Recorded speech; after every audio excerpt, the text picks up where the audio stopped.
माझा फ्लॅट परत हा सुरेश कुमार कथुरिया यांना परत आणि बिल्डरनं परस्पर विकलेला आहे. तो मनुष्य जबरदस्तीने माझा फ्लॅटचा कब्जा घ्यायचा प्रयत्न करत होता. तो मुख्यमंत्री ज्यांच्याबद्दल पूर्ण भारताला एक गर्व आहे, तशा व्यक्तींच्या नावाचा असा गैरवापर, ते पण दुसऱ्यांच्या प्रॉपर्टी लाटायसाठी. हा फ्लॅटची किंमत काय? साधारणतः 55 लाख रुपये माझ्या अंदाजाने दिलेले आहे. आम्ही बिल्डर्स अँड डेव्हलपर्सचे 2 भागीदार आहेत. एक आहे सतीश नेहमीचंद मालू, राहणार सांगली, आणि दुसरे आहेत दीपक पाटील, जे जयसिंगपुरात राहतात. ते दोघांपैकी कोणीही संपर्क करत नाही किंवा कधी आमचे फोन उचलत नाही. 5 वर्ष झाली ते उमेद टेस्टपॅक त्यांचे मालक सतीश नेमचंद मालू हे सुद्धा फिरकेलेले नाही. परत 2 दस्त, म्हणजे ह्या फ्लॅटवरती टोटल 3 दस्त झालेले आहे. आता 3 मालकापैकी खरा मालक कोण हे कधी कळणार? चेअरमन तथाकथित स्वयंघोषित चेअरमन सुरेश कुमार कथुरिया यांनी बेकायदेशीरपणे विकत घेऊन बिल्डरशी संगनमत करून हा घेतलेला आहे. घेण्याचा प्रयत्न केला, जबरदस्तीने ताबा घेण्याचा प्रयत्न केला. या संदर्भात मी पोलीस स्टेशनमध्ये तक्रार सुद्धा केलेली आहे. स्वतःच्या प्रॉपर्टी त्यांनी शाबूत ठेवलेल्या आहेत आणि लोकांच्या जेवढं जास्त फसवता येईल तसं या दोघांनी मिळून बरोबर केलेला. म्हणजे याचा अर्थ सोसायटी सुद्धा बिल्डरला सामील आहे का? ही जी आपण आता बिल्डिंग बघतोय ही सेंट्रल कोऑपरेटिव्ह हाऊसिंग सोसायटीची बिल्डिंग आहे. जी बिल्डिंग हॉटेल साईजच्या बरोबर समोर आहे आणि जो एलिक्सचा पार्क आहे त्या एलिक्सचा पार्कच्या बॅक साईडची जी बिल्डिंग आहे, या बिल्डिंगचं जर आपण कन्स्ट्रक्शन बघितलं तर सध्या तरी अजून तरी पूर्ण झालेलं नाही.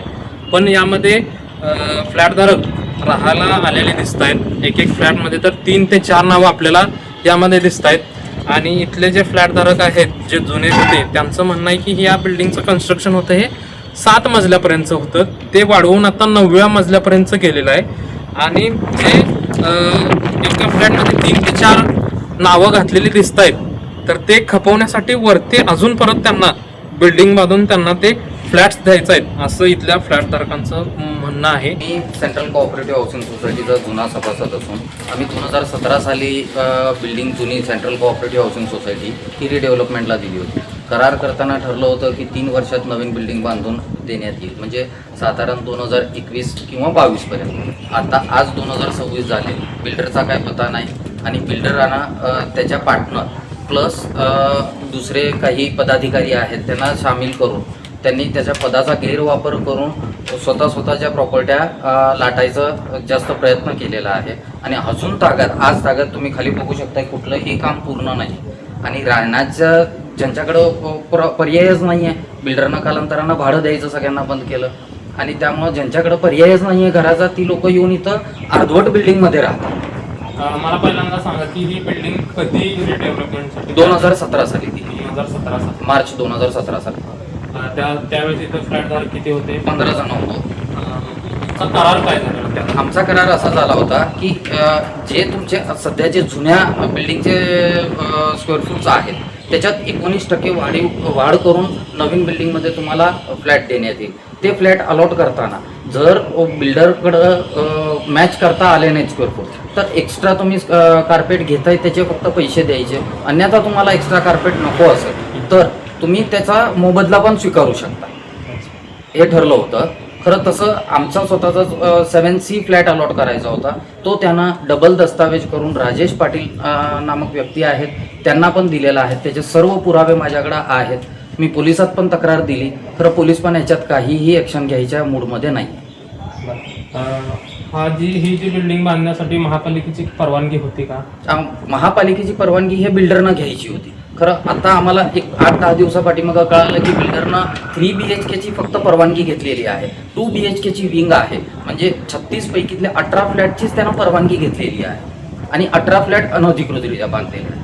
उद्या उठून आमचं जर बांधकाम पाडून टाकलं महापालिकेनं तर आम्ही कुणाकडे जायचं? आम्ही जुन्या सभासद आहोत.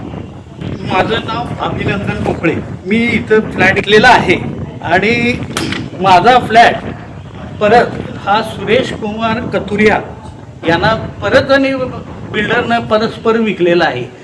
तो मनुष्य जबरदस्तीने माझा फ्लॅटचा कब्जा घ्यायचा प्रयत्न करत होता, तरी मी तो हाणून पाडला आणि तो दरवाजा बसवण्याचा घेऊन 4 माणसं बोलवून गुंडगिरी करून ताबा घेण्याचा प्रयत्न केलेला आहे. मी त्या संदर्भात मी पोलीस स्टेशनमध्ये तक्रारसुद्धा केलेली आहे, पण पोलिसांनी कोणतीही ॲक्शन त्याच्यावर घेतलेलं नाही. फ्लॅटचं अजून सेलडीड वगैरे दिलेलं नाहीत, कुणाचं सेलडीड झालेलं नाही.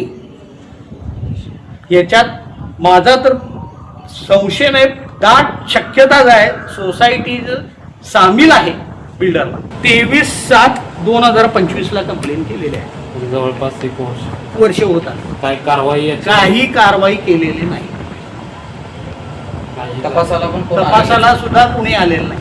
कारण सोसायटी एक फ्लॅट तिघांना विकलेले आहेत, याचे पुरावे मी हजर करू शकतो. कोर्टात केसेस आहेत चालू. एकही नोटीस बिल्डर घेत नाही किंवा बिल्डरचा माणूस घेत नाही, पार्टनर घेत नाही. आम्ही बिल्डर्स अँड डेव्हलपर्सचे 2 भागीदार आहेत. एक आहे सतीश नेहमीचंद मालू, राहणार सांगली, आणि दुसरे आहेत दीपक पाटील, जे जयसिंगपुरात राहतात. ते दोघांपैकी कोणीही संपर्क करत नाहीत किंवा कधी आमचे फोन उचलत नाहीत किंवा इथं साईटवरती पण त्यांनी व्हिजिट केलेली नाही. तुमची मागणी काय आहे? आमची मागणी अशी आहे की त्याच्यावरती फसवणुकीचा गुन्हा दाखल व्हावा व आमची प्रॉपर्टी जी आम्हाला द्यायचं त्यांनी एग्रीमेंट केलेलं आहे त्या प्रमाणानं एग्रीमेंट प्रमाणानं आम्हाला आमची जागा आम्हाला हस्तांतरण करून सर्व कागदपत्रक पूर्ण करून इथल्या सुखसुविधा सगळ्या आम्हाला मिळाल्या. आणि सोसायटीनं का नोटीस पाठवलेलं नाही अजून बिल्डरला? मी सोसायटी सभासद असून जेव्हा गैरप्रकार घडला, आमचा फ्लॅट दुसऱ्याला विकला होता, त्याचा मी 1-1.5 वर्षापाठीमाग सोसायटीला लेटर लेखीमध्ये देऊन सांगितलेलं की हा पॉवर ऑफ अटर्नीचा दुरुपयोग आहे, हा तुम्ही ताबडतोब थांबवा. खरं तरी पण सोसायटीच्या चेअरमॅन किंवा सेक्रेटरीनी याच्यावरती कोणतीही ठोस पावलं उचलली नाही. साधं त्याला एक लेटर देऊन त्याची पोचपावती पण घेतली नाही. सोसायटीनं ऍक्शन घ्यायला पाहिजे होती, ती का घेतलेलं नाही आहे? म्हणजेच याचा अर्थ सोसायटी सुद्धा बिल्डरला सामील आहे का? ही लिस्ट आहे, याच्यात सगळ्यांचे डबल एग्रीमेंट केलेले आहेत. खूप जण जुन्या सोसायटीचे सभासद असून त्यांच्या फ्लॅट पण दुसऱ्याला नंतर त्रयस्थ व्यक्तीला विकलेले आहे.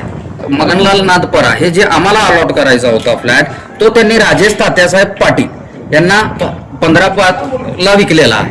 जो आम्हाला द्यायसाठी बिल्डरनं वेळोवेळी आमच्याकडनं पैसे घेतलेले आहेत, आमचे स्क्वेअर फूट होते ते प्लस भाडं हे सगळं देऊन आम्हाला हा फ्लॅट अलॉट करायचा होता. खरं हा कथुरिया म्हणून जे आहेत व्यक्ती, त्यांनी कशा पद्धतीनं हे कुणाचं नाव वापरलेलं आहे त्यानं? मुख्यमंत्री योगी आदित्यनाथजी, उत्तर प्रदेश. हा, हे व्यक्ती इथं कधीही आम्ही बघितलेले नाहीये. यांनी साधी पेपर नोटीस पण काढलेली नाहीये. आणि हा बळजबरीनं मारलेला दरवाजा. मी प्रूफ करू शकतोय की आतमध्ये मेन दरवाजावरती आमच्या नावाची पाटी होती, जशी प्रत्येक फ्लॅटवरती आहे तशी. तरी पण त्यानं दमदाटीनं हा फ्लॅट लाटायसाठी असा हा स्वतःच कुणाचे नाव वापरावं लागलाय तो. याला प्रशासनानं विचारायला पाहिजे की हा यांची आहे का परवानगी, आहे का, घेतलायस का बोर्डवरती नाव लावायची. आणि या व्यक्तीनं स्वतः चेअरमॅन नसताना चेअरमॅन म्हणून सही करून लाईट मीटर स्वतःच्या नावावरती मिळवलेलं आहे. आणि पूर्ण तो गुंड प्रवृत्तीचं काम. म्हणजे हा 7D आहे, दरवाजा आहे त्याच्यावरती जर पोलीस प्रशासनानं स्वतः येऊन इथं हा उघडून आतमध्ये जर नाव नसलं तर मी पूर्ण माफी मागायला तयार आहे. आणि हा काय विषय? हा मुख्यमंत्री हा म्हणजे ते कथूर यांनी स्वतः बोगस सह्या केलेल्या आहेत, स्वतः चेअरमन दाखवलंय, हे त्यांचे ध्येय आहेत असं त्यांचं म्हणणं आहे. बिपिन भसीन और दीपक कोळी कोण असेल व्हॉट एव्हर. दीपक कोळी हे सचिव कुठले? योगी आदित्यनाथजी, उत्तर प्रदेश. ते लोकांनी इथं येऊन प्रॉपर्ट्या घेतल्या, खरं मीटर घेतलीत कथूर यांच्या नावावर. म्हणजे हे यांची पण काहीतरी खात्याची चौकशी व्हायला. हे जे 2 पोलीस अधिकारी वगैरे बोर्ड मारतात रिटायर्ड हे ते, म्हणजे त्यांनी दुसऱ्या राज्यात चांगल्या एवढ्या मोठ्या पोस्टवरती काम केलेली लोक ही इथं येऊन असं महाराष्ट्र मध्ये येऊन आम जनतेच्या प्रॉपर्ट्या लाटायसाठी यांनी पद घेतलेले होते का? हे असे एवढे मोठे पोलीस अधिकारी जर असं लोकांच्या प्रॉपर्टीमध्ये आतमध्ये मटेरियल सामान असताना कोणतीही पूर्वकल्पना न देता किंवा लेखी काहीही न कळवता असे दुसऱ्यांच्या प्रॉपर्टीवरती लाटत सुटले तर काय आम्ही कुणाकडे जायचं? संदीप दत्तात्रय पापड यांना दिलेला होता. खरं मालकांना स्वतःची पाठी मारलेली आहे. तुम्ही बघू शकता उमेद टेक्सटाईलचे पार्टनरच आहेत. अनुराधा गणेश मालू फॅमिली मेंबरच्या नावावरती त्यांनी हे बोर्ड मारून स्वतःची प्रॉपर्टी आहे असं दाखवलं आहे.